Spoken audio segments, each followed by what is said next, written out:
Bonjour à toutes et à tous et bienvenue dans cette émission débat du Master 1 journalisme de l'Université Lyon 2 intitulée L'indépendance des médias, à quel prix? Pour animer ce débat, nous sommes deux étudiants en plateau, mais derrière, c'est toute la promotion du Master qui a travaillé sur la préparation de cette émission. Vous imaginez bien que ça n'a pas été facile dans le contexte sanitaire actuel. Finalement, nous avons réussi à construire ce programme en direct avec des dispositions un petit peu particulières. Nous sommes en effet ensemble pendant une petite heure sur la chaîne Twitch Horizon Médiatique, le Média École du Master. Twitch, c'est à l'origine une plateforme surtout utilisée pour le jeu, mais elle nous permet aujourd'hui de vous proposer un débat en live auquel vous pouvez participer. Vous pourrez en effet réagir pendant l'émission en écrivant directement dans le chat et on prendra vos questions et vos remarques pour alimenter le débat. Vous avez peut-être suivi la précédente émission du Master à 14h sur les nouveaux médias. Eh bien, dans cette nouvelle édition, nous allons vous parler de l'indépendance des médias en nous intéressant en particulier au lien entre modèle économique et liberté éditoriale. Notre débat va se dérouler en 3 temps. Nous allons d'abord questionner la liberté éditoriale des médias appartenant à des grands groupes. Puis nous parlerons des médias qui ont choisi des modèles économiques alternatifs avec les exemples d'une radio associative et d'un pure player pour voir comment eux négocient leur indépendance éditoriale. Et enfin, nous finirons notre débat sur les défis auxquels ces médias associatifs doivent faire face. Pour débattre de ces questions, nous avons plusieurs invités, 2 invités en direct avec nous d'abord qui vont échanger par écran interposé. Véronique Boulieu, bonjour, merci d'avoir accepté notre invitation. Bonjour à vous. Vous êtes directrice d'antenne et journaliste à Couleur FM. Couleur FM, c'est une radio associative locale qui diffuse sur Lyon et dans le Nord, Isère. Rémi Kenzo-Pagès, bonjour, merci également de vous joindre à nous. Bonjour. Vous êtes journaliste aux médias depuis 2018. Vous êtes surtout spécialisé sur les questions écologiques, notamment avec le programme État d'urgence. Le média, c'est un site d'actualité français lancé en janvier 2018, principalement visionné sur YouTube. On a voulu vous réunir aujourd'hui car vos médias défendent des modèles économiques en marge des grands groupes de presse et de la publicité. Rappelons qu'en France, il y a environ 600 radios associatives qui représentent plus de 20% des programmes diffusés en FM. Quant aux médias, c'est un média qui se dit alternatif à la fois par son modèle économique qui repose sur les adhésions et les dons, mais également avec un fonctionnement et une gouvernance originale. On y reviendra. On aura aussi la chance d'entendre un autre journaliste, Guillaume Bouvy, journaliste pigiste qui a travaillé et écrit pour des médias connus comme Le Figaro, La Tribune ou encore Le Progrès. Aujourd'hui, il préfère garder son indépendance de pigiste plutôt que de rentrer dans une rédaction. Maintenant que les présentations sont faites et qu'on vous a expliqué de quoi on allait parler, on va pouvoir commencer avec une première grande question. Quelle indépendance pour les médias tenus par les grands groupes aujourd'hui ? Au lendemain de la Première Guerre mondiale, le Conseil national de la résistance s'était donné comme objectif d'assurer la liberté de la presse, son honneur et son indépendance à l'égard de l'État, des puissances de l'argent et des influences étrangères. Aujourd'hui, cet objectif semble être quelque peu perdu de vue. Les médias français sont entre les mains de quelques grands groupes. Pour s'en rendre compte, le mieux est de regarder le schéma proposé par le monde diplomatique qui montre les liens entre les médias et leurs patrons. On vous invite à cliquer sur le lien qu'on vient de publier dans le chat. Quand on regarde cette affiche qui s'intitule « Médias français, qui possède quoi ?», on peut par exemple voir que le groupe Bouygues est le principal actionnaire de TF1, LCI ou TMC. On y voit aussi le poids de Xavier Niel dans la presse nationale et régionale. Ces liens des médias avec des intérêts industriels ou financiers posent problème. Un exemple récent, Stéphane Guy, journaliste sportif à Canal+, a été licencié pour avoir soutenu l'humoriste Sébastien Toen, qui avait parodié CNews, chaîne d'information du groupe Canal tenue par Vivendi, maison mère elle-même dirigée par Vincent Bolloré. Je me tourne maintenant vers nos invités. Véronique Boulieu, vous êtes directrice d'antenne à Couleur FM. Comment réagissez-vous à cette censure qu'exerce Bolloré directement sur les journalistes de Canal+? Alors justement, moi j'ai choisi une presse indépendante, donc il est évident que je n'accepterai pas ce genre de choses. C'est l'avantage des radios associatives. Alors je vais revenir un petit peu sur ce que vous avez dit tout à l'heure. Effectivement, les radios associatives, c'est plus de 680 radios qui émettent en bande FM sur la France, mais également maintenant est arrivée la radio numérique terrestre, le DAB+, qui cette fois-ci permet de pouvoir diffuser beaucoup plus loin et sur de nombreuses fréquences. Donc ça, c'est vraiment la nouveauté qui arrive sur les radios associatives et commerciales, puisque les radios commerciales et les radios du service public vont arriver sur la RNT. Alors effectivement, L'avantage d'une ligne éditoriale quand on travaille dans une radio associative, c'est qu'en fait, c'est moi qui mets en place la ligne éditoriale avec mon conseil d'administration et qu'on s'autorise à plein de choses. Alors après, je dirais que la limite, c'est par moment, on s'auto-censure aussi. C'est-à-dire qu'il y a des sujets sur lesquels nous n'irons pas parce que ça serait polémique et on sait que nous n'aurions pas, et c'est là toute la limite, les reins assez solides pour avoir des procès par rapport à des choses que l'on aurait pu dire. Donc c'est vraiment la limite de la radio associative. On se permet beaucoup de choses, mais on s'auto-censure aussi. Véronique Boulieu, vous êtes journaliste depuis plus de 25 ans. Est-ce que vous avez vu l'effet de la concentration des médias dans les mains de quelques grands groupes sur leur contenu éditorial ? Alors on s'aperçoit effectivement quand vous commencez à regarder tous les contenus, puisque je suis également enseignante à Lyon 2, on s'aperçoit qu'on a, entre guillemets, vous allez me passer l'expression, un peu la même soupe. C'est-à-dire que vous regardez tous les médias, notamment en ce moment où nous sommes en pleine épidémie de Covid, vous n'entendez parler que du Covid. On a oublié qu'il y avait autre chose en France, à l'étranger, des choses peut-être même beaucoup plus graves que ce qu'on entend. Et donc, c'est un petit peu ce qui me gêne dans cette concentration des groupes, c'est que finalement, ils s'auto-congratulent entre eux et puis ils diffusent l'information qu'ils ont bien envie de diffuser. Ce qui fait que pour l'auditeur lambda ou pour le lecteur, ça devient très difficile d'aller chercher une autre source d'information. Quand vous voulez avoir une autre information que celle qui vous est diffusée, que ce soit sur les grands groupes, presse écrite, presse télé, vous apercevez que vous avez exactement la même chose. Pourtant, tout ce qu'on a vient de l'agence France Presse et on devrait pouvoir quand même arriver à faire le tri. Alors après, ce qui devient plus grave, mais là on rentre dans d'autres considérations, c'est que les informations, elles arrivent toutes de la même façon et selon les médias, elles ne sont pas traitées de la même façon. Là aussi, il y a certainement, à mon avis, une volonté de vouloir attirer un certain public selon la presse en question. Merci. Et vous, Rémi Kenzo-Pagès, une réaction sur cette concentration des médias ? Alors, je pense qu'il faut faire attention quand on parle de la concentration des médias et des pressions qui sont exercées sur les journalistes, parce qu'on tombe assez rapidement dans la caricature. Donc, généralement, les choses sont un petit peu plus subtiles. Les contraintes éditoriales sont quand même généralement assez subtiles. Néanmoins, c'est vrai que vous avez cité tout à l'heure Bolloré avec Canal+, et aussi l'exemple de CNews. Aujourd'hui, c'est vrai que là, pour le coup, ce qu'on voit, c'est de la caricature. C'est-à-dire qu'on a un milliardaire enfin, c'est gros, quoi. Plus c'est gros, plus ça passe, on a l'impression. Mais aujourd'hui, c'est vrai qu'on a un exemple parfait de ce que peut devenir un média qui est possédé par un milliardaire et qui veut faire un média, qui veut faire de son média quelque chose qui éditorialement est un peu à sa guise. Enfin, on n'a plus vraiment d'indépendance dans la rédaction de CNews, alors qu'il y a eu une lutte, des combats. Il y a eu une grève historique qui a été menée à l'époque, c'était iTélé.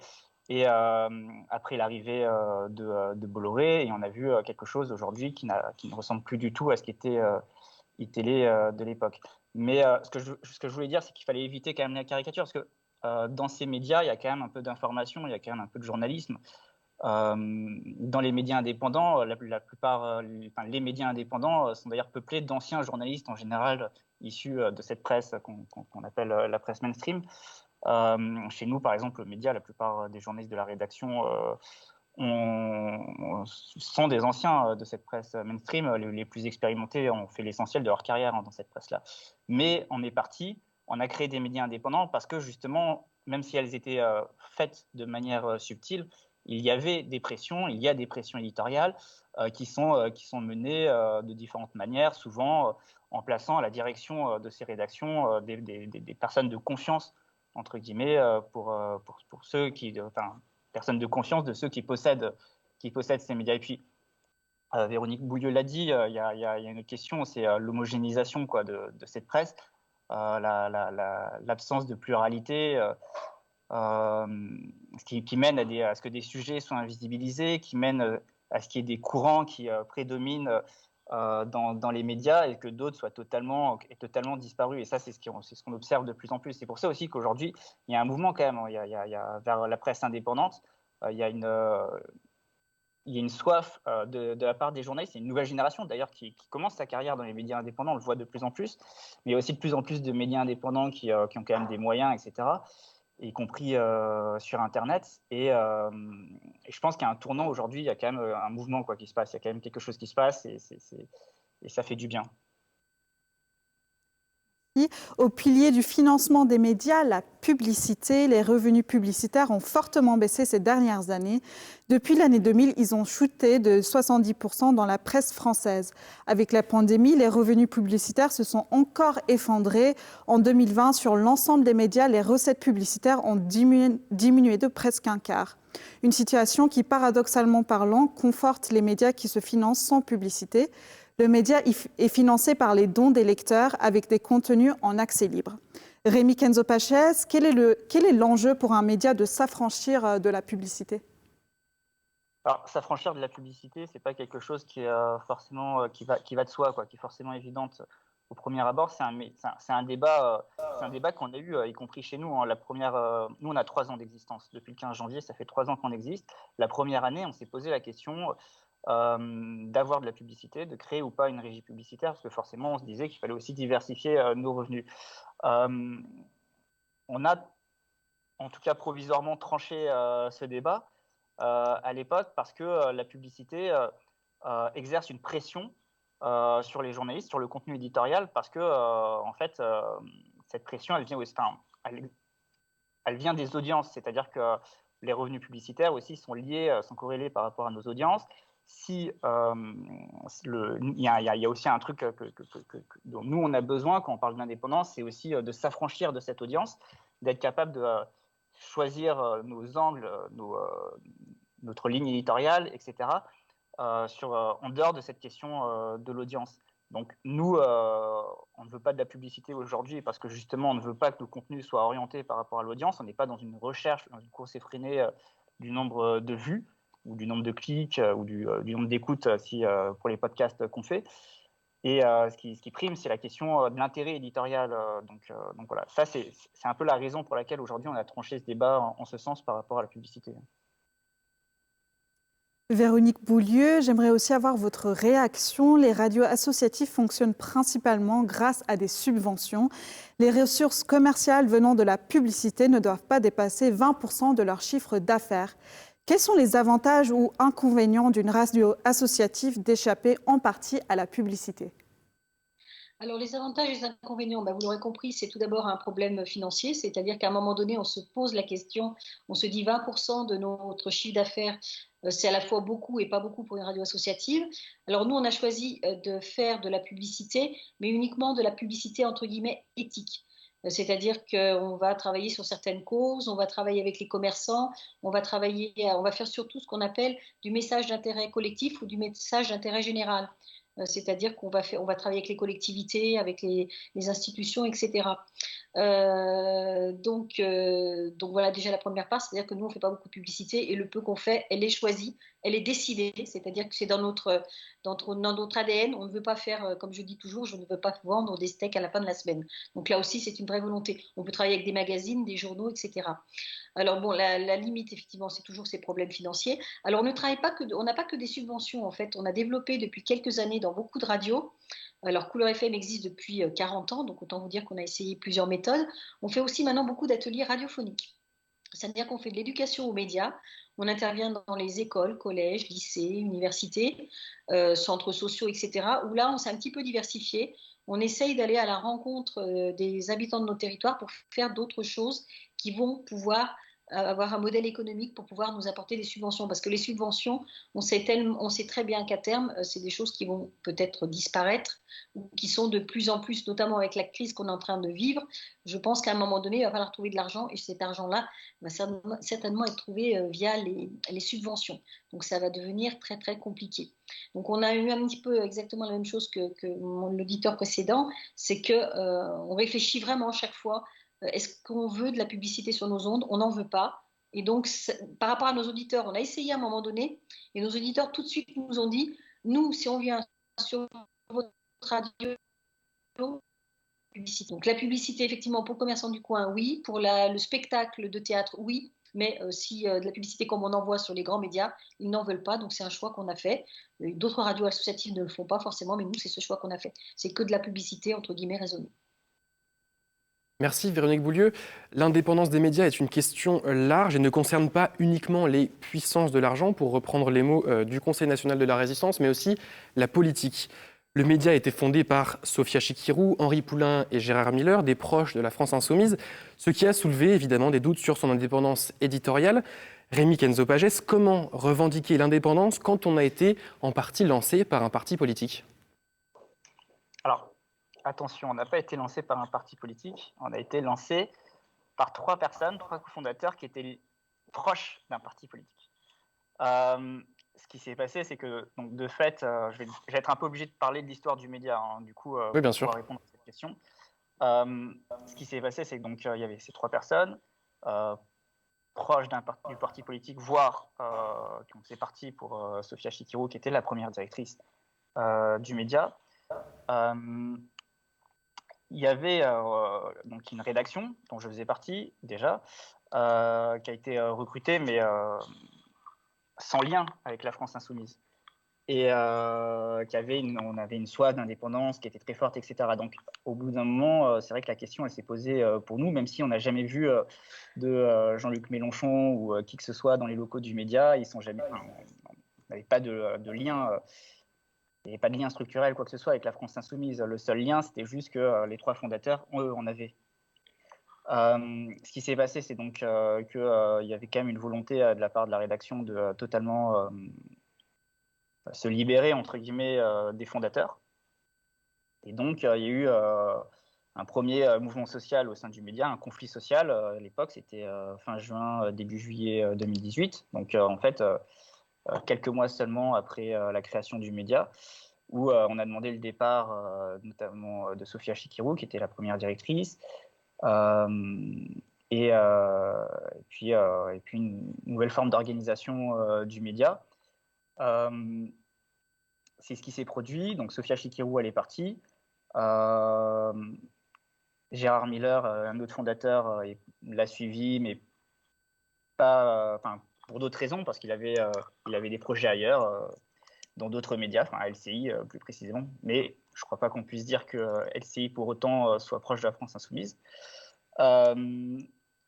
Et le troisième fondateur, bon, il était moins impliqué dans le projet depuis le départ, mais il a toujours des contacts avec nous. Mais je pense que ça doit faire plus d'1 an qu'on ne l'a pas vu. Et ce sont des liens assez distants quand même. Voilà, le seul lien possible qu'on pouvait faire entre nous et la France insoumise, c'était à travers ces figures-là qui aujourd'hui ne font plus partie du paysage de la France insoumise, du média, ne font plus partie du paysage du média. Ensuite, il y a eu un certain nombre de directions, il y a eu 2 autres directions qui sont passées par là. Et aujourd'hui, donc après 3 directions différentes, on a fait un autre choix qui est que pour nous, l'indépendance, c'est aussi, pour garantir l'indépendance, ce qui garantit l'indépendance, c'est aussi la structure, en fait. Le fonctionnement, la structure du média. Et la manière dont elle s'organise. Donc la manière dont les journalistes peuvent prendre part aux décisions, pas que les journalistes d'ailleurs, l'ensemble des salariés, mais en tout cas sur les questions éditoriales, ce sont les journalistes qui prennent des décisions. Et ensuite sur la gouvernance générale, les autres salariés sont intégrés aussi. Parce que nous, on est un milieu audiovisuel, donc voilà, il y a des techniciens, développeurs, personnel administratif, etc. Mais au niveau de la rédaction, le choix qu'on a fait depuis peu, c'est de fonctionner aujourd'hui sans direction de la rédaction, sans rédacteur en chef et sans directeur de la rédaction. On reviendra un petit peu plus tard justement sur votre modèle, un petit peu sur la SCIC. On a prévu justement des questions par rapport à ça. Et ça, juste, je finis, mais ce modèle, cette forme d'organisation, c'est aussi pour nous un choix qu'on a fait pour garantir l'indépendance. En fait, il est vraiment lié à la question de l'indépendance.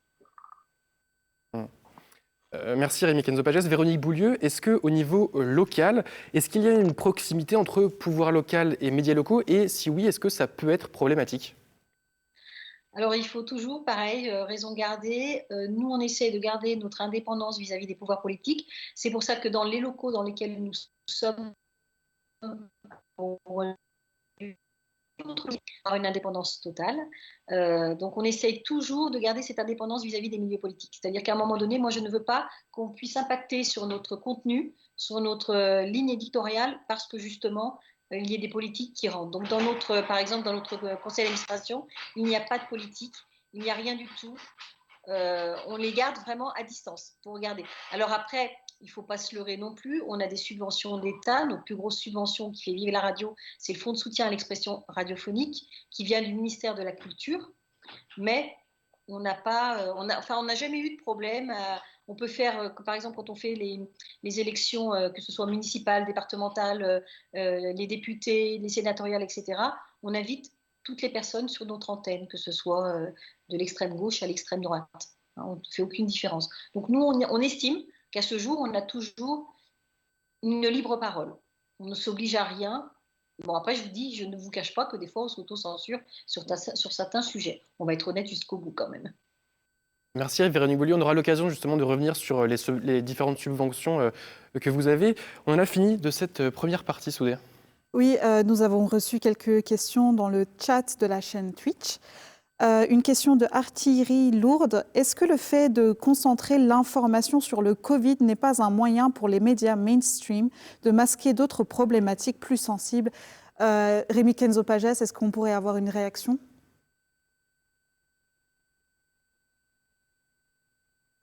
Alors, honnêtement, je ne sais pas, j'y suis pas, moi, sur ces plateaux télé, dans ces rédactions aujourd'hui. Je pense pas. Je pense qu'aussi, il y a la course à l'audience dans ces chaînes-là. Il y a une recherche de l'audience et qu'aujourd'hui, on le voit hein, sur Internet, quand on parle du Covid, on fait 3 fois plus d'audience. Donc, je pense qu'il y a ça qui rentre en compte. Nous on l'a vu aux médias. Justement, on essaye de se détacher de cette question de l'audience et de ne pas aller justement dans cette volonté de faire le plus de vues, etc. Mais quand on parle du Covid, on triple nos audiences. Véronique Beaulieu, est-ce que vous aimeriez rajouter quelque chose? Je vais dire exactement ça, effectivement. En fait, c'est pour ça que nous, on est vraiment dans l'éducation aux médias. Il faut apprendre aux gens à regarder autrement. Parce que s'il n'y avait pas des tas de gens qui sont en train de regarder tout ce qui se passe autour du Covid, comme quand il y a des gros événements, genre attentat, tout le monde est derrière. Je ne vais pas citer de médias, mais tout le monde est derrière. Donc forcément, plus il y aura d'auditeurs et plus il y aura de téléspectateurs, plus les médias iront dans ce sens-là. C'est à nous, à un moment donné, de bloquer tout ça et de dire, bah, moi, j'en ai marre du Covid, je vais sur une chaîne où il n'y a pas de Covid, quoi. Parce qu'au bout d'un temps, ça devient anxiogène et déprimant quand même, il faut bien le dire. Hein. On a une autre question de Isea. Est-ce que les journalistes peuvent faire pression sur leur rédaction en faveur de plus d'indépendance? Véronique Beaulieu. Bah oui, mais nous, alors c'est comme on est une équipe, on n'est que deux, la pression, elle va pas être, elle va pas être énorme. Hein. Je veux dire, on peut discuter. Alors nous, on a un comité de rédaction toutes les semaines où on décide des sujets dont on va traiter. Donc après, nous, le problème s'est pas posé. Alors des fois, effectivement, on est obligé de discuter un petit peu pour savoir si tel sujet, on va le traiter ou on va pas le traiter. Donc en ce qui me concerne, c'est difficile de pouvoir vous répondre dans une rédaction telle que Couleur où on n'est que deux, quoi.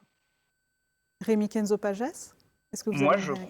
Je crois que oui. Enfin, ce que je vous disais tout à l'heure, c'est en disant que généralement, faut être un peu subtil quand on parle quand même de la question de l'indépendance. Quand on parle des rédactions entre guillemets mainstream, parce qu'il y a quand même du journalisme, il y a de très bons journalistes là-bas, et il y a des journalistes aussi qui se battent en interne pour sortir de l'information. Moi, je pense que c'est aussi une question de rapport de force en interne. On l'a vu par exemple à CNews, il y a eu une grande lutte, il y a eu une grève qui a été menée.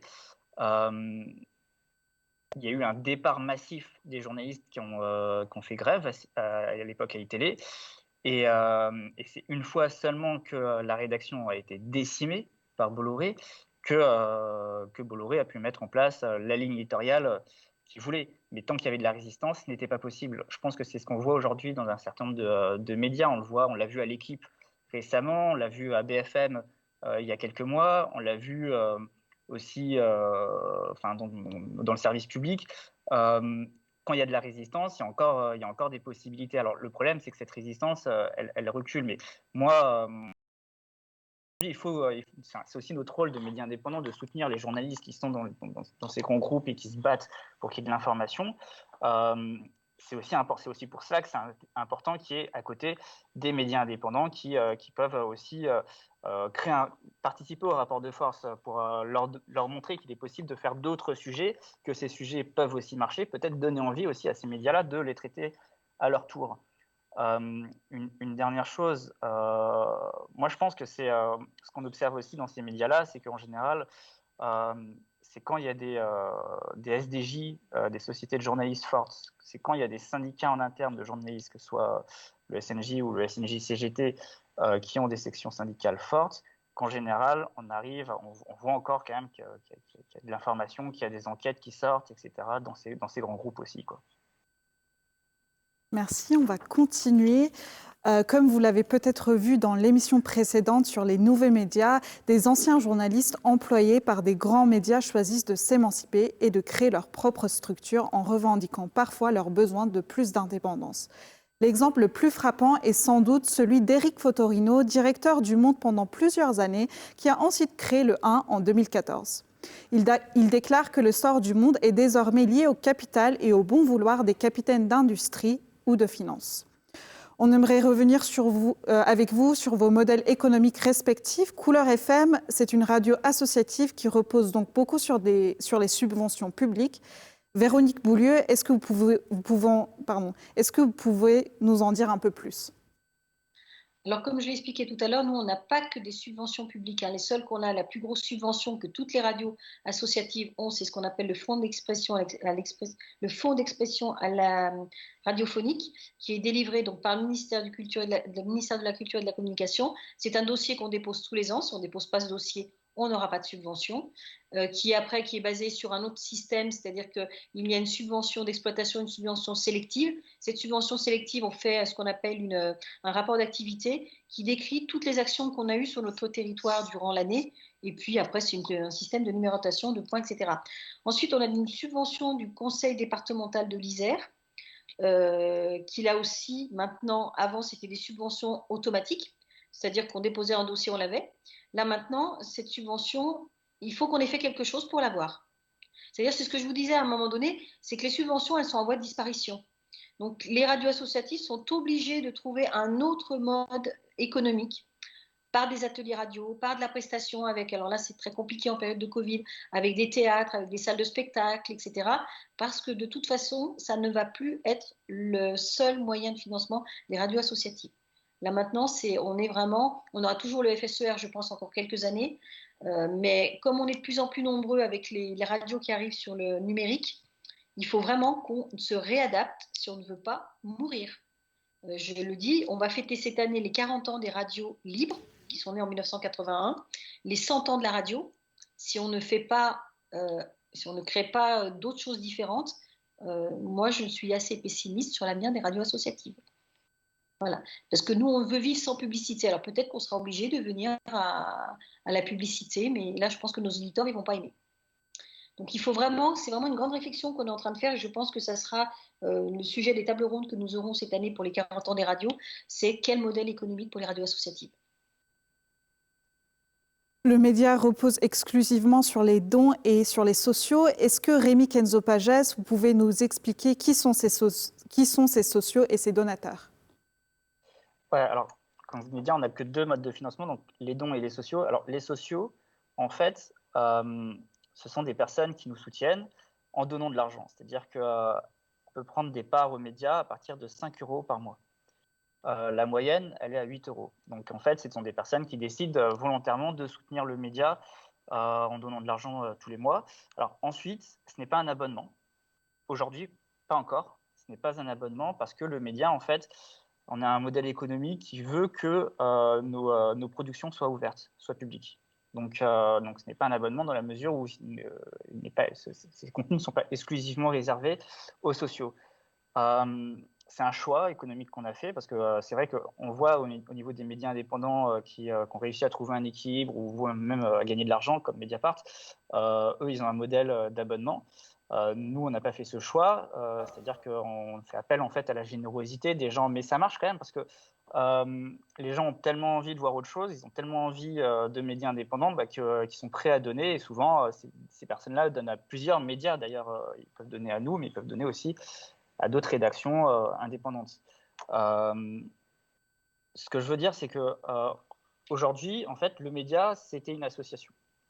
On est en train de se transformer, on est en train de devenir une SCIC, une société coopérative d'intérêt collectif, je crois. C'est-à-dire, en fait, on devient une coopérative. Dans cette coopérative, la particularité de ce qu'on appelle la SCIC, c'est qu'en fait, la coopérative, elle est co-gérée entre salariés, dont journalistes et non-journalistes, mais les salariés, d'une part, et d'autre part, les usagers, donc les sociaux, qui ont un collège et qui, au niveau de la gouvernance, ont à peu près autant de voix, voire plus peut-être même que les salariés, puisqu'en fait, il y a 4 collèges dans la SCIC. Il y a un collège salarié, 40%, il y a un collège sociaux, 40%, il y a un collège partenaire, 10%, et il y a un collège des volontaires, donc c'est des sociaux qui sont engagés dans la transformation coopérative, ils ont 10%.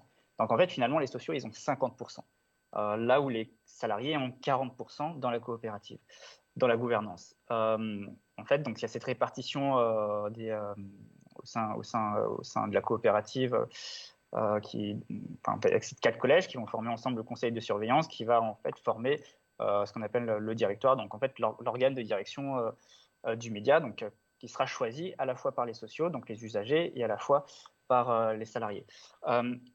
Alors, juste une petite précision, dans le cadre de la SCIC, les sociaux deviennent des abonnés.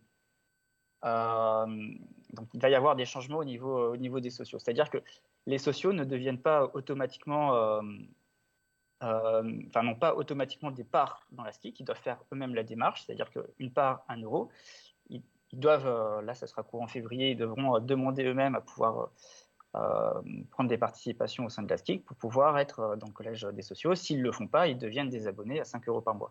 Donc ça signifie aussi qu'il va y avoir des changements et certainement donc des contenus qui seront réservés aux abonnés.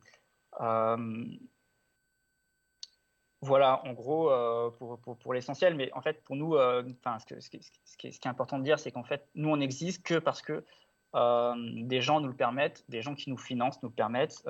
Sans les donateurs et sans les sociaux, en fait, le média ne pourrait pas exister, on ne serait pas là. Et je pense que c'est le cas de beaucoup de médias indépendants. Si on est là, c'est parce qu'il y a une volonté collective, en fait. Il y a une volonté de masse, il y a un désir, il y a aussi un espoir, quoi. Je veux dire, les médias représentent aujourd'hui aussi un espoir dans une démocratie pour plus d'informations, pour autre chose, mais ça marche uniquement s'il y a de la qualité derrière. Donc c'est aussi énormément de pression, parce que nous, on doit répondre à ça, mais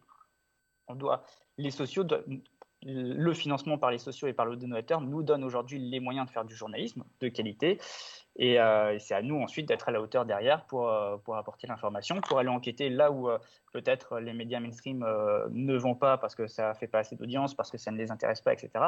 Mais nous, on le voit, ces sujets qui, entre guillemets, font pas assez d'audience, ils intéressent des gens et ils fonctionnent aussi, quoi. Nous on a à peu près 13 000 sociaux, donc ça veut dire qu'il y a 13 000 personnes qui sont engagées dans le projet coopératif du média, et à côté, on a des donateurs. Donc ça veut dire quand même, ce n'est pas rien, 13 000 personnes qui sont engagées pour financer, pour aider un média indépendant, et qui ont cet espoir-là aussi de plus d'informations, cette soif d'information, quoi.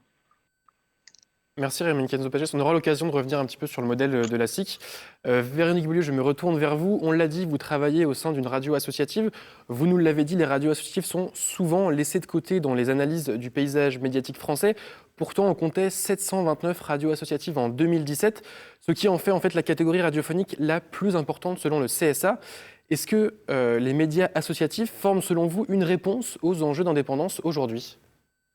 Alors oui, je pense effectivement, puisque nous, on est un peu comme le Média TV, c'est qu'à un moment donné, nous, on peut aller sur des terrains où les autres n'iront pas, parce qu'on sait que ça ne va pas intéresser forcément les auditeurs. Donc nous, on peut se permettre des choses que des grands médias, des grands groupes ne le feront pas. Donc, le slogan tout bête de Couleur FM, c'est au cœur de la vie locale. C'est-à-dire que nous, on ne veut pas parler d'actualité en national. Nous, on est des radios locales. Nous, ce qui nous intéresse, c'est de parler de ce qui se passe en local. Donc, nous, c'est vraiment notre cœur de métier et notre cœur de cible. C'est-à-dire qu'à un moment donné, alors effectivement, là maintenant, on est à Bourgoin-Jallieu, on est en Orisère, on va jusqu'à Lyon, Villefranche, Vienne. Là, on a aussi une fréquence sur Pont-de-Beauvoisin, pour ceux qui connaissent. On s'étend vraiment via la radio numérique terrestre. Mais nous, on propose d'autres contenus. C'est-à-dire que nos informations, ce n'est pas des petites pastilles de 30 secondes où on fait parler un tel ou un tel. Nous, on est sur, alors on n'est pas sur de l'investigation, mais on est sur des reportages plus longs. C'est-à-dire qu'une personne, on lui laisse le temps de s'exprimer, de parler de son sujet. Ça peut être à 10 minutes, à 20 minutes, et pour certains, ça peut aller jusqu'à 1 heure. Et les personnes que l'on reçoit à la radio, notamment en cette période très compliquée, tous les artistes, ils ont une carte blanche pendant 1 heure. Donc pendant 1 heure, ils peuvent parler de ce qu'ils veulent, de leur programmation, ils peuvent inviter des copains, ils peuvent faire un live, ils peuvent faire des tas de choses. Nous, je veux dire, c'est ça notre différence avec tous les autres médias, c'est que nous, on fait vraiment, on ne fait pas de l'instantané. C'est-à-dire le but, alors ça va peut-être faire sourire beaucoup de gens, mais quand je dis, moi je m'en fous de l'audimat, c'est pas tout à fait vrai, je ne me fous pas de l'audimat. Ce qui m'intéresse, c'est que j'ai quand même des gens derrière la radio. Si c'est pour faire de la radio dans le vide, ça n'a aucun intérêt. Mais ce qui m'intéresse, moi, c'est que les sujets soient relayés, que ceux que j'ai reçus soient contents d'avoir été reçus, qu'ils en parlent autour d'eux. C'est plus ça que de savoir que je vais faire du buzz. Alors, je sais que certaines fois, on a fait du buzz avec certains reportages, mais c'est pas ce dont j'ai envie. Moi, je tiens pas non plus. Et puis on essaye, alors on parle du Covid, on en parle, mais pas grand-chose nous, sur notre antenne. On sait que c'est quand même une des préoccupations des Français, donc on est obligé de donner certaines informations par rapport à ça, mais on essaie de passer autour et de prendre l'autre bout de la lorgnette pour qu'on ne déprime pas tous ceux qui vont nous écouter. Rémi Kenzo-Pagès, vous avez commencé à nous l'expliquer, le média est en pleine transition entre association et SIC. Vous avez commencé aussi un peu à nous expliquer comment ça allait fonctionner. Concrètement, qu'est-ce que ça va changer dans la prise de décision et dans le fonctionnement éditorial du média ? Alors, dans la prise de décision, je l'ai un petit peu expliqué. En fait, la gouvernance, elle sera partagée. C'est-à-dire qu'aujourd'hui, on avait une direction. Alors, bon, je ne vais peut-être pas refaire toute l'histoire du média, etc. encore. Je pense en plus, j'ai un petit peu expliqué déjà tout à l'heure. Mais il y a cette histoire donc, de conseil de surveillance avec 4 collèges, ce que je vous ai expliqué à l'instant. Il va y avoir en fait des élections à partir du moment où on aura la création de la SIC. Alors, la création de la SIC, elle ne va pas se faire de façon automatique. C'est-à-dire que là, dans les prochaines semaines, on va lancer une campagne pour annoncer aux sociaux comment ça se passe, pour qu'ils transforment leur part de sociaux en part dans la SIC. Donc c'est 1 euro la part sociale, donc il suffit de mettre 1 euro dans la SKIC pour devenir pour être membre en fait de la SKIC. Et à partir du moment où et puis ceux qui ont des parts sont aussi abonnés, hein. En gros, ceux qui ne prennent pas de part mais qui sont sociaux mais qui n'ont pas pris de part sont abonnés, et si tu prends des parts, non seulement tu as des parts mais tu restes abonné, quoi. Ce qui va se passer, c'est que donc, à partir du moment où on aura récolté alors 18 500 euros de part, en gros, si chacun prend 1 euro, ça veut dire qu'à partir du moment où il y aura 18 500 personnes qui auront pris une part, donc on ne sait pas exactement combien de temps ça va prendre, mais ça peut prendre quelques semaines, normalement. Enfin, je pense que ça va prendre quelques semaines. À partir de ce moment-là, on va pouvoir déposer les statuts au journal officiel pour déclarer la transformation de l'association en SKIC. À partir du moment où le journal officiel aura déclaré la SKIC, la création de la SKIC, il y aura des élections qui vont être lancées, et chaque collège va élire en gros ses représentants au sein du conseil de surveillance. Donc c'est ce conseil de surveillance qui va nommer ensuite la direction. Donc déjà, c'est quand même une lourde responsabilité, parce que ça veut dire que 50% des personnes qui vont choisir la prochaine direction, ce seront des sociaux. 40% de sociaux, plus les 10% de volontaires engagés de manière bénévole dans les travaux coopératifs. Les salariés, à hauteur de 40%. Au niveau des salariés, donc 40%, il y aura 4 personnes, en fait, 4 représentants des salariés, 2 journalistes, 2 non-journalistes. L'idée, c'est qu'on ait une direction qui soit plus collégiale, plus coopérative, mais aussi l'objectif, le choix de la SKIC, c'est de casser, entre guillemets, la bulle dans lesquelles peuvent être aussi les rédactions et les journalistes, cette bulle éditoriale, cet entre-soi dans lequel on peut être entre nous, en ayant aussi, en fait, nous obligeant d'une certaine manière à, de manière perpétuelle, travailler, discuter, voilà, engager des rencontres, etc., avec nos usagers, et en fait nous assurer aussi que cette ligne éditoriale, elle est co-construite ensemble. Donc ça, c'est important. Ensuite, dans le cadre de la transformation en SKIC, faut dire en SIC en fait, je dis toujours SKIC, mais c'est SIC. Dans le cadre de la transformation en SIC, on a décidé nous aussi de se réorganiser, notamment au sein de la rédaction. C'est-à-dire qu'on a mis fin au fonctionnement avec un directeur de la rédaction et des rédacteurs en chef en dessous qui ensuite jouent les chefs d'orchestre et dirigent la rédaction. On a décidé d'avoir un fonctionnement horizontal parce qu'on fait le pari que finalement notre ligne éditoriale elle est plus forte, elle est plus pertinente, elle est plus insolente si elle est le produit de l'intelligence collective au sein de la rédaction. On fait le pari que c'est la conférence de rédaction, donc là où le moment où tous les journalistes se réunissent entre eux, qui peut aussi produire le meilleur de nous-mêmes et faire les meilleures programmations pour le média. Alors, on a un fonctionnement par pôle, donc il y a quand même des personnes qui sont référentes. Il y a une personne par pôle, par exemple, je sais pas moi, pôle actu, pôle politique, machin, etc. Donc on a quand même des personnes qui sont désignées, qui sont référentes et qui ont en charge la responsabilité de certains programmes. Mais l'idée, c'est d'avoir un fonctionnement plus horizontal. Et en fait, ça nous paraît cohérent parce que l'indépendance, c'est aussi ça. C'est aussi avoir, nous, la liberté, en tant que journaliste, d'avoir le maximum de liberté au moment où on réfléchit nos sujets, au moment où on réfléchit notre ligne éditoriale, au moment où on parle de journalisme, de l'angle de nos reportages, etc. Et en fait, depuis qu'on a choisi ce fonctionnement horizontal, on n'a jamais autant parlé entre nous de journalisme, d'information, on n'a jamais autant parlé de ligne éditoriale que depuis qu'on a ce fonctionnement. Donc c'est très enthousiasmant, c'est très libérateur, et en fait c'est une aventure extraordinaire parce que finalement on est vraiment maître de nous-mêmes et de notre destin, quoi. Et on est vraiment au pouvoir, quoi. Les salariés, on est vraiment dans tous les processus de décision. Et pour les journalistes, dans le processus de décision éditoriale, quoi. Véronique Beaulieu, je me retourne vers vous. Vous avez le statut d'association, on n'arrête pas de le répéter, ça veut dire que vous avez des bénévoles. Est-ce que vous pouvez nous expliquer un petit peu leur place dans la radio ? Alors, c'est assez compliqué des bénévoles dans une radio parce qu'en fait, Couleur FM, c'est 4 salariés et 25 bénévoles. Les bénévoles, comme dans toute association, il y a un conseil d'administration, il y a un bureau.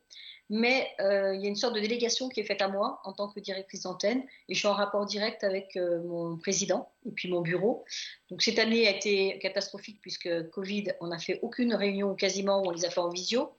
Donc c'est un mode de gouvernance qui est un petit peu particulier, c'est-à-dire qu'on me fait toute confiance en ligne directe avec mon président et mon bureau. Les bénévoles ne font que, tous les bénévoles qui sont à Couleur FM font des émissions. C'est-à-dire qu'ils ont une émission soit de rock, soit de lecture, une émission musicale ou autre. Les bénévoles ne sont que dans des émissions musicales. Il n'y a pas de musique, il n'y a pas d'émission. Tous les produits qui sont faits, dans le cadre d'une rédaction, ils sont faits par les salariés. Il n'y a pas d'émission en dehors des salariés qui ait un contenu autre que musical. C'est peut-être une des choses que je regrette parce que effectivement, à un moment donné, il faut se rappeler l'histoire des radios libres.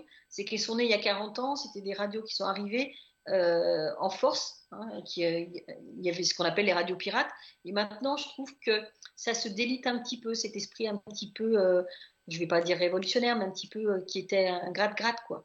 On est devenu un petit peu plus... voilà, on s'est un petit peu aplani, c'est un peu dommage. C'est ce qui manque peut-être, c'est d'avoir des émissions qui seraient un petit peu plus pétillantes. Véronique Beaulieu, en tant que radio associative, vous faites aussi appel à des services civiques.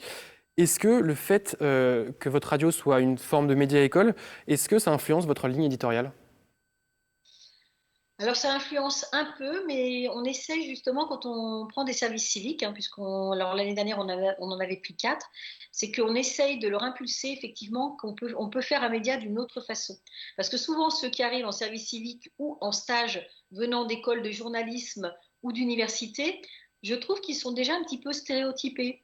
Donc on est obligé de leur dire, ils sont tous sur des formats courts. Et nous, ce qu'on leur apprend quand ils viennent chez nous, c'est on leur apprend à faire des formats longs. Alors ça ne va peut-être pas les aider dans leur profession future, mais au moins ils auront appris ce que c'est que d'aller au bout d'une interview, c'est-à-dire qu'on va jusqu'au fond du fond. On ne traite pas le sujet en 5 minutes. Ce qu'on essaye aussi par rapport à tous ces étudiants ou ces services qu'on accueille, c'est qu'ils puissent aller faire la même chose que nous. C'est-à-dire que je ne fais pas de sélection, je ne vais pas dire tel artiste, c'est un super grand artiste, lui il ne va pas le faire. je vais me le réserver à moi. C'est-à-dire que pour ceux qui sont passés chez nous, ils ont pu faire des choses extraordinaires que je ne pense qu'on n'aurait pas donné dans des médias autres. Et la preuve, c'est que si vous saviez le nombre de demandes de stage que j'ai à Couleur parce que les autres médias ne veulent pas les prendre, c'est un petit peu désolant quand même. Voilà, c'est dommage que la presse, aussi bien publique que privée, ne prenne pas tous ces jeunes qui ont vraiment quand même besoin aussi de leur stage. Et cette année, c'est encore pire que les autres années. Malheureusement, je ne pourrais Rémi, pas tous les accueillir. Rémi Kenzo-Pagès, aux médias, vous travaillez aussi avec les correspondants citoyens. Est-ce que vous pouvez nous expliquer un petit peu leur rôle? Alors, les correspondants citoyens, c'est des sociaux qui sont des volontaires. En fait, ce sont des relais, c'est un peu des lanceurs d'alerte sur le terrain, c'est un peu nos yeux et nos oreilles. C'est-à-dire que, alors, ce ne sont pas des journalistes, hein, ce sont des bénévoles qui, voilà, ils font pas le travail à notre place. Ce sont des personnes qui sont sur le terrain et qui peuvent nous alerter quand il se passe quelque chose, etc. Et qui nous tiennent au courant. Par exemple, imaginons demain, il y a un truc, je sais pas moi, à Bourg-en-Bresse ou à Cayenne ou à Cahors. C'est des personnes qui vivent sur place, qui ont suivi une mobilisation et qui peuvent nous alerter pour qu'on en sache plus, qui peuvent prendre des images, nous les envoyer. On peut regarder ce que c'est et puis ensuite dépêcher un journaliste pour se rendre sur place et rencontrer aussi ces correspondants citoyens qui peuvent leur en dire plus, aussi un peu les aider, les aiguiller, etc. Donc en fait voilà, c'est une proposition qu'on a fait aux sociaux quand on a créé le média parce que voilà, l'idée, comme on était aussi dans un projet participatif, coopératif, c'était aussi de donner la possibilité à des non-professionnels de nous aider. Donc c'est une des façons qu'ils ont de pouvoir nous aider. Il y en a d'autres.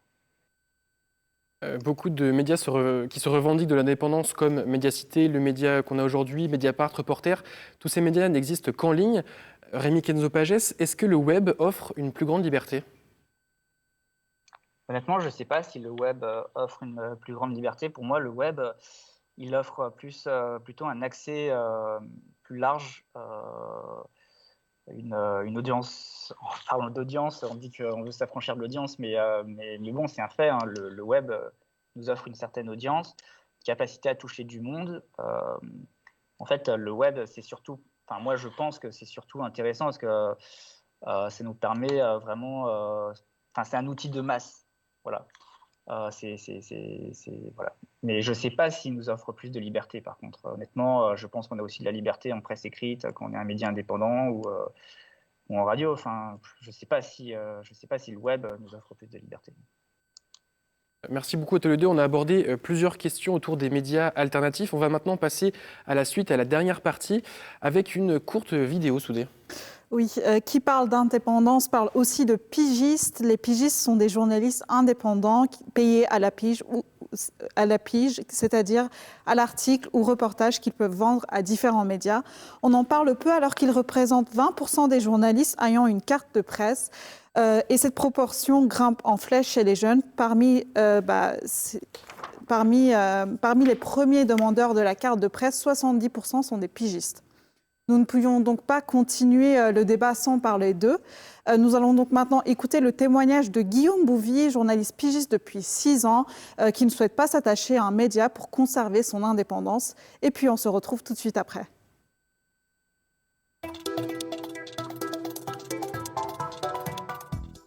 J'ai choisi d'être pigiste pour plusieurs raisons. D'abord, la possibilité de choisir les médias pour lesquels je vais travailler. Mais aussi donc les lignes éditoriales donc de ces médias. Et puis ça donne quand même une certaine liberté aussi en termes d'organisation, ne serait-ce que en termes d'agenda. Et donc c'est vrai que pour moi c'est une grande liberté de pouvoir être pigiste, euh, même si évidemment tout n'est pas parfait. Puisqu'évidemment, cette liberté a un prix, puisqu'il n'y a pas il n'y a pas de stabilité en termes de salaire. Mais étant donné que pour moi, c'est pas non plus un critère. Enfin, évidemment, il faut gagner de l'argent pour vivre.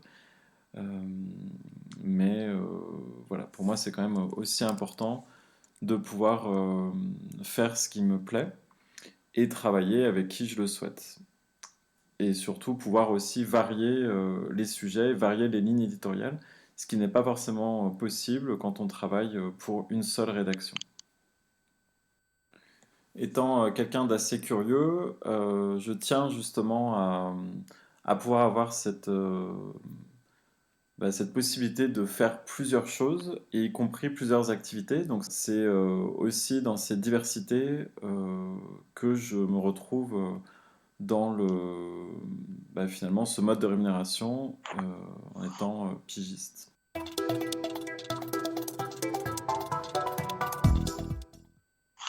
Quant à la liberté d'expression, quand on est pigiste, évidemment, la seule contrainte, c'est de pouvoir avoir un sujet qui va être accepté par une rédaction, puisque sinon, évidemment, les sujets, les reportages qui auront été faits et autofinancés, parce que ça peut arriver, si voilà, on attente d'une validation de la part d'une rédaction, alors effectivement, ces sujets auront beaucoup moins d'écho s'il n'y a pas de publication.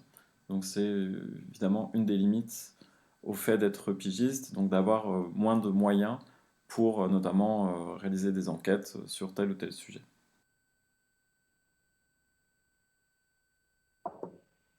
Rémi Kenzo-Pagès, vous travaillez avec des pigistes. Quel est l'intérêt de ce type de collaboration? Alors, je vais faire attention à ce que je vais dire. Nous, on a des pigistes qui ont fait le choix d'être pigistes et à qui on a proposé d'ailleurs des CDI et qui ont fait le choix de rester pigistes, notamment parce qu'ils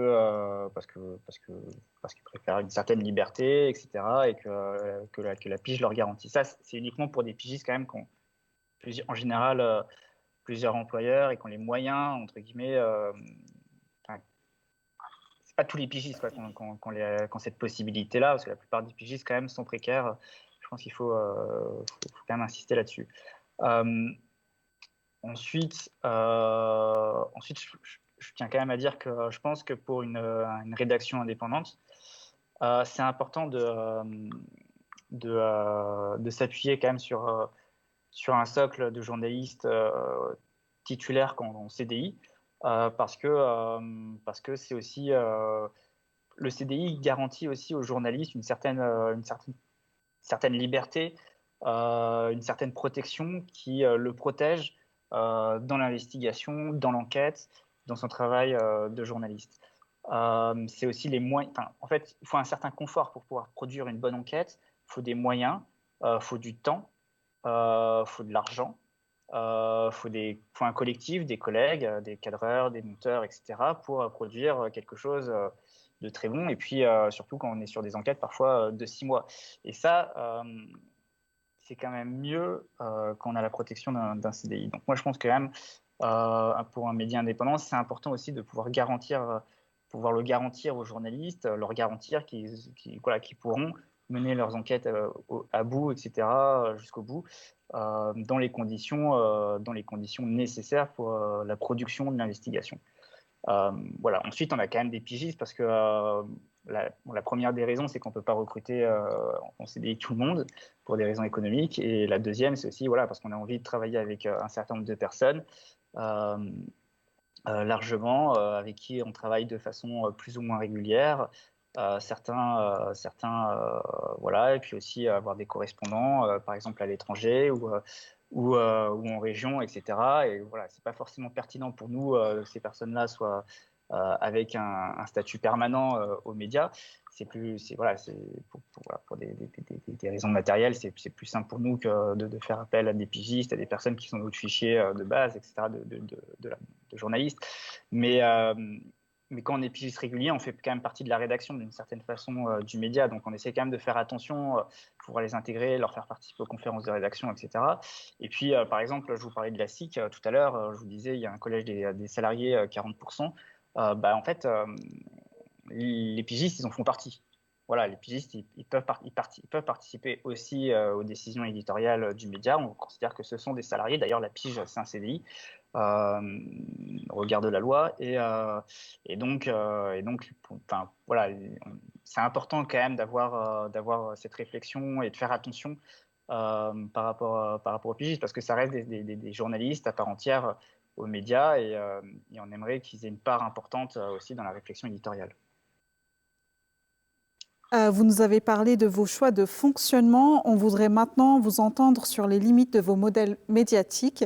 On pense en particulier à la question du financement qui reste centrale pour avoir le temps et les moyens de produire une information de qualité. Véronique Boulieu, les médias associatifs font souvent face à un manque de moyens, ce qui empêche un travail journalistique de fond, comme les enquêtes. Est-ce que la qualité de l'information souffre de ce manque de moyens ? Alors effectivement, nous, on ne peut pas se lancer dans des investigations, et c'est vrai que quand j'entends les propos juste de médias à TV, je me dis que finalement, ça me donne envie, son modèle économique, effectivement, de faire appel à des personnes qui pourraient, effectivement, des personnes ressources, qui pourraient aller collecter ça et là des informations qu'on pourrait traiter, ou pourquoi pas les traiter. Alors nous, effectivement, on n'a pas de pigistes. C'est des choses sur lesquelles je m'interroge aussi, d'intégrer dans l'équipe des pigistes, parce que ça aussi, ça amènerait une véritable plus-value. Là, je suis en cours de recrutement, donc je vais recruter des journalistes dans les mois qui viennent. Il va m'en falloir 2, et je me pose vraiment la question de la pige, etc. Et effectivement, ça peut être un frein au développement de certaines thématiques, parce qu'on n'est pas assez nombreux et parce qu'on a ces limites financières.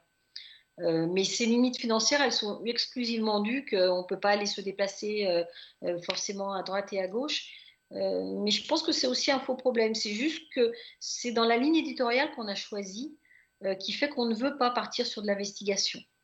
Je ne pense pas, enfin, j'aimerais bien connaître des modèles de radio associatifs qui partent vraiment sur de l'investigation, comme les grands médias ou comme des médias alternatifs comme Mediapart ou autres, qui là ont des équipes effectivement beaucoup plus fournies que les nôtres.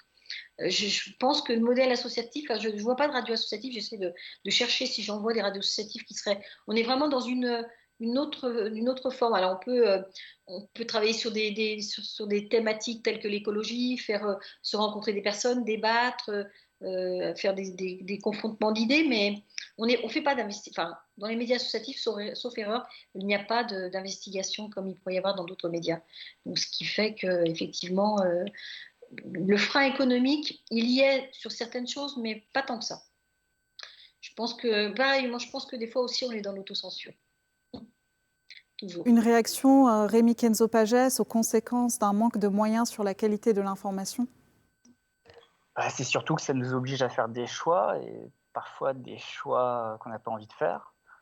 Nous, le reportage et l'enquête, c'est vraiment de notre ADN. C'est une des raisons d'être. Voilà, qu'on propose de participer au projet du média, aux sociaux, etc. C'est aussi ce projet d'investigation et de reportage qu'on leur propose.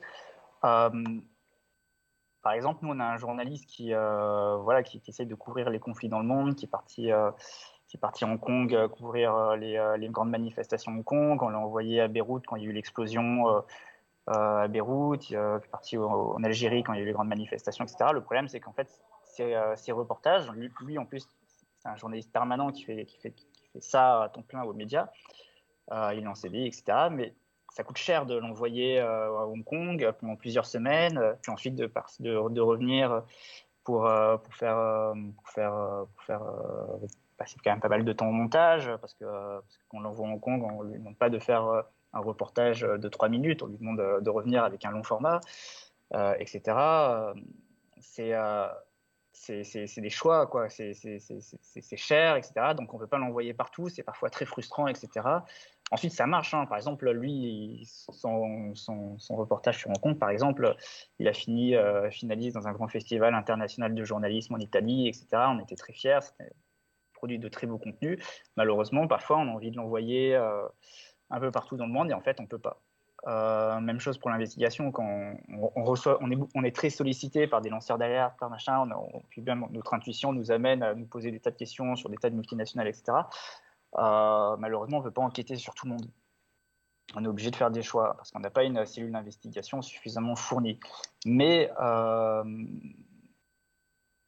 comme on considère que le reportage et l'investigation, c'est dans notre ADN, on met les moyens, on met l'essentiel de nos moyens quand même là-dedans. en se privant d'autres choses à côté. Voilà, c'est comme ça. Et on considère qu'une investigation, ça doit être quand même, c'est du temps long, c'est beaucoup de travail. Parfois, c'est plusieurs personnes même sur une enquête, etc. Donc, quand on a un journaliste qui pendant 2 mois ne produit rien d'autre, parce que pendant 2 mois, il est uniquement sur un sujet pour une enquête, bon, bah, c'est comme ça. Mais on considère que ça vaut le coup derrière, parce qu'en fait, c'est au cœur de notre métier, quoi, l'enquête. Et voilà, moi, je suis sur l'écologie, par exemple. Je travaille uniquement sur les questions d'écologie. En fait, je vois pas comment je pourrais vraiment traiter en profondeur ces questions-là sans l'enquête et sans le reportage, si ce n'est en répétant. Dans ce cas, je ferais que répéter ce qui se dit déjà ailleurs et ce qu'on voit déjà dans la presse, si je n'allais pas moi-même enquêter, quoi. Merci beaucoup. On arrive à 1 heure d'émission. On va bientôt s'arrêter, mais avant de nous séparer, on va vous poser une dernière question pour clôturer cette émission. Rémi Kenzo-Pagès et Viennery Beaulieu, à votre tour. Au-delà des questions financières, quelles sont les autres contraintes qui pèsent sur vous et sur votre travail ? Alors, moi, j'en vois une très forte en ce moment. C'est le politique, c'est l'État. On le voit en ce moment avec la loi sécurité globale. On l'a vu aussi avec avec le secret des affaires. Il y a quand même aujourd'hui des attaques vis-à-vis de la presse qui sont de plus en plus fortes. Il y en aura aussi certainement dans la loi séparatisme. Des mesures qui vont limiter les capacités d'informer, pas seulement pour les journalistes, hein, mais le fait de limiter la diffusion d'images, c'est une énorme contrainte pour nous. Pas seulement le fait que nous, on puisse faire des images et les mettre sur les réseaux sociaux, mais aussi le fait que les citoyens, n'importe qui, ne puissent plus forcément en faire. En fait, c'est un énorme problème, parce que même nous, en tant que journalistes, en fait, on se repose beaucoup quand même sur ces images-là. La mort de Cédric Chouviat a été connue très largement parce qu'il y a eu des images. Je pense que c'est aussi le fondement en fait d'une société qui fonctionne. C'est une société aussi qui autorise l'image et l'information. Même chose pour le secret des affaires. En fait, l'investigation, elle peut être énormément limitée par le secret des affaires. Voilà, je pense que l'une des principales contraintes, en fait, ça peut être le politique, la loi, si en fait elle nous limite dans l'exercice de notre profession. Alors moi, je rejoindrai tout à fait. Voilà, je rejoindrai Allez-y, tout à fait. justement. Je viens de rejoindre tout à fait ce qu'il a dit. Alors, je vais vous donner un exemple qui est frappant pour moi. Hier, nous avions la visite de Gérard Darmanin à Bourgoin-Jallieu. D'habitude, pour toute visite, n'importe quelle visite, les ministres, les présidents, on nous envoie un mail, on nous dit est-ce que vous voulez participer à cette visite. Et cette fois-ci, on a eu un truc inverse, c'est-à-dire que c'est le cabinet du ministre qui a choisi quelle presse elle voulait ce jour-là. Il n'y a eu que 3 journalistes accrédités. Et là, je m'interroge, où est la liberté de la presse ? C'est pas que j'avais une envie folle d'aller voir Gérald Darmanin, mais c'est que je me dis que si ça commence comme ça, on peut se poser des questions. C'est-à-dire qu'à un moment donné, on ne va plus avoir accès à certaines réunions, à certaines choses, parce qu'on est le petit média de Bourgoin-Jallieu, etc. Donc moi, je dis attention. Attention aussi quand on va nous empêcher, où il faudra avoir un grand brassard en disant oui, je suis journaliste, l'étiqueter, avoir une carte de presse. Parce que dans les médias associatifs, il y a beaucoup de gens qui n'ont pas de carte de presse. Jusqu'à présent, on n'avait aucun souci pour aller n'importe où. Et maintenant, à plein d'endroits, on nous demande votre carte professionnelle. Et avec le Covid, ça ne s'est pas amélioré. C'est-à-dire que pour pouvoir sortir, si vous n'avez pas une attestation, une carte professionnelle en bonne et due forme, vous allez être embêté comme n'importe quel citoyen. Donc moi, c'est ce que j'ai peur, c'est que notre métier soit mis à mal par plein de choses petit à petit qu'on nous grignote. Donc c'est pour ça aussi qu'il y a un nouveau syndicat qui s'est créé de journalistes indépendants, qui est en cours, qui attend le CDJM, qui là aussi est en train d'expliquer on n'est pas forcé d'avoir une carte de presse pour pouvoir se faire du journalisme.